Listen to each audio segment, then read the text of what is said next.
Hello friends, माझ्या चॅनलमध्ये तुमचं स्वागत. ॲक्च्युली एक माणूस आहे ना, कमळ म्हणून काहीतरी विकायला आला होता. मग कमळ म्हणून मी घेतलं. पण जेव्हा ते लावलं ना, तर ते असं हे उगवलं सगळं असं पाण्यातच. तर म्हटलं आता हे काय आहे? कदाचित ती जलपर्णी असेल.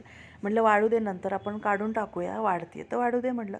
पण वाढल्यानंतर त्याला इतकं सुंदर फूल आलेलं आहे की बघून मला आश्चर्यच वाटलं. म्हणजे त्याची रचना बघा त्या फुलाची, की पूर्ण फूल आहे. फक्त त्यात एकच पाकळी अशी आहे की मोरपिसासारखं छान असं दिसतंय बघा. आणि त्याच्यामध्ये येल्लो तो डॉट आहे. आणि इतकं सुंदर ह्या फुलाची रचना आहे. मला इतकं आवडलं हे फूल. तर मला नाही माहिती ही जलपर्णीच आहे का काय आहे, पण फूल अप्रतिम आहे. तर मला खूप आवडलं हे फूल.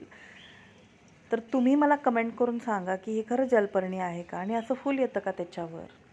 तर कुणाला माहिती असेल तर नक्की सांगा. माझ्या चॅनेलला लाईक आणि सबस्क्राईब करा. धन्यवाद.